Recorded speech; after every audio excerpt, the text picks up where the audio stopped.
आप देख रहे हैं दुखती राग न्यूज। सच की आदत, परिवर्तन की चाहत, सच आप तक। आज मैं आपके साथ एक थोड़ी सी आम रवायती गुफ्तगू से हटकर दूसरी गुफ्तगू करूँगा। वो गुफ्तगू होगी कि ये जो हमारी दुनिया है, इसमें जो कुछ ख़ास तौर पर जो हमारी ये जो ईस्ट एशिया का जो ईस्टर्न पार्ट है, ख़ास तौर पर जहाँ धार्मिक बहुत उन्माद है, जहाँ बहुत से सोच जो है वो बहुत दकियानूसी है, पुरानी सोच है, रूढ़िवादी सोच है, उसमें किस तरह से नई सोच को पनपने में या किसी चीज़ को एक्सेप्टेंस में क्या रास्ते में मुश्किलात आती हैं, आज मैं उन पर बात करूँगा। दुनिया जब से शुरू हुई तब से ये मसला है कि आदमी एक उम्र के ख़ास मंजिल पे पहुंचकर उसको सेक्सुअल प्लेजर की ज़रूरत महसूस होती है। उसके बहुत से रास्ते हैं, उनमें से एक रास्ता है हम जिन्स परस्ती, यानी समलैंगिक होना। समलैंगिकता को बहुत से लोग पाप समझते हैं, गुनाह है और जहन्नम में आदमी चला जाता है। ठीक है, ये तो सब होता ही रहता है ये, लेकिन इसके बावजूद भी कुछ लोग ऐसे हैं जिनको समलैंगिकता पसंद है और वो उसी रास्ते को अपनाते हैं।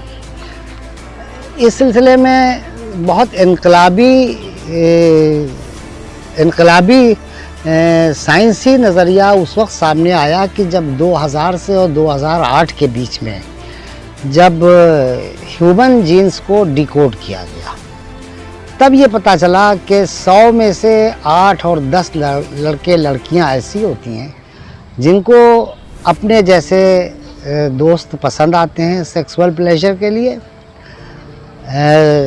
अपनी कामुकता को शांत करने के लिए, अपनी जिनसी ख्वाहिशात की तकमील के लिए उनको अपने ही सेक्स के आदमी की ज़रूरत होती है। उन्हें अपोजिट सेक्स में, यानी एक लड़के को लड़के में ही इंटरेस्ट होगा, लड़की को लड़की में इंटरेस्ट होगा।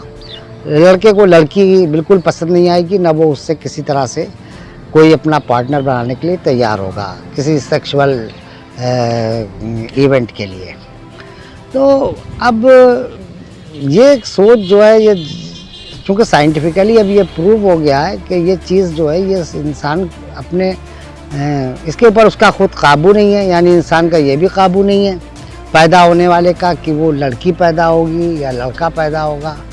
उसको ये भी काबू नहीं है कि वो किस घर में पैदा होगा, शहज़ादे के घर में पैदा होगा कि भिखारी के घर में पैदा होगा, राजा के यहाँ पैदा होगा कि फ़कीर के यहाँ पैदा होगा, या वो अपने मतलब इन सब चीज़ों के ऊपर उसका कोई इख्तियार नहीं है। लेकिन जब वो इस दुनिया में आ जाता है तो फिर उसको पता चलता है उसके साथ क्या प्रॉब्लम्स हैं और किस तरह से वो उनका सल्यूशन तलाश करना चाहिए। ये बात मैं इसलिए कह रहा हूँ कि कानपुर की रहने वाली एक लड़की है, वो एकता, और एक लड़की है अयोध्या में रहने वाली, उसका नाम है वर्षा। ये दोनों लड़कियाँ किसी तरह से दोस्त बनी, इनकी कुछ रिश्तेदारियाँ थीं, कुछ इनके व्हाट्सएप ग्रुप्स थे, फेसबुक थी, इंटरनेट के ज़रिए ये लोग एक दूसरे से करीब आई और फिर इनके दरमियान आपस में मोहब्बत बढ़ गई। और फिर इन्होंने अभी ताज़ा खबर ये है कि अयोध्या में, जहाँ भगवान श्री राम की भी कुछ दिनों पूजा हमारे प्रधान चौकीदार महोदय ने की थी, वहीं किसी मंदिर में जाकर के इन दोनों ने शादी कर ली। एक लड़की का एक लड़की से शादी करना एक हंगामे का सबब बन गया। मामला पुलिस तक पहुँचा, ख़ानदान वालों की हाय तौबा शुरू हो गई। अब ये सब तो होगा, अब देखिए पुलिस इसमें क्या करेगी। हालांकि पुलिस अब इसमें कोई दखल नहीं दे सकती। सुप्रीम कोर्ट ने कानून बना दिया है कि अगर कोई समलैंगिकता के साथ अगर कोई लड़का लड़के के साथ रहना चाहता है, लड़की लड़की के साथ रहना चाहता है, तो वो काबिल दस्तंदाजी है पुलिस, ये जुर्म नहीं रह गया। तो सेक्शन 177 ख़त्म हो गया।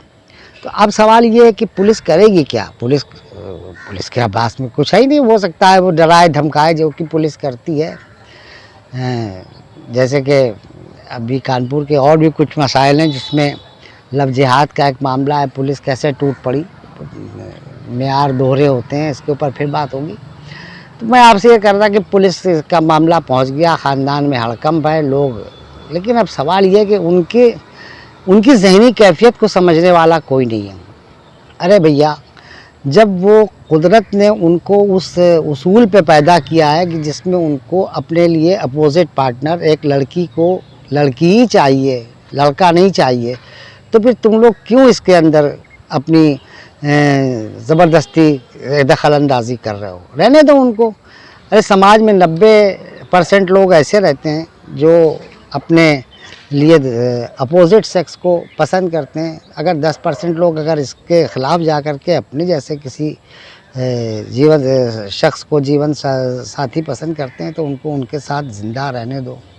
अब समाज में हमारे कितने लोग हैं, मेरे ख्याल में 2-4% तो होंगे ही, ये किन्नर बिरादरी, ये जो हिजड़े होते हैं जिनको हम कहते हैं, जो डांस वांस करते हैं, किसी शादी ब्याह के मौके के ऊपर बच्चा पैदा होने पर नेक लेने आ जाते हैं, या त्योहारों पर दुकान जा कर के कुछ पैसा वसूलते हैं, और मुख्तलिफ़ ट्रेनों के रूट्स हैं उनके ऊपर ये तो बिल्कुल डकैतों की तरह मतलब गैंग बना करके पैसे वसूलते हैं।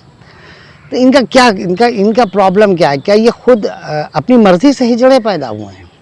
अपनी मर्ज़ी से कोई किन्नर बन के पैदा हुआ है? नहीं मेरे दोस्त, ये बिल्कुल नहीं। ये एक इनका बायोलॉजिकल डिसऑर्डर है, इनके जेनेटिक डिसऑर्डर्स हैं इनके, जिसकी वजह से ये ऐसे बने। तो हमें इनके साथ हमदर्दी के साथ सोचना चाहिए और इनको समाज को बर्दाश्त करने की आदत डालनी होगी। और अगर ऐसा नहीं करेंगे तो समाज का टकराव जो है ये कोई अच्छी चीज़ नहीं है।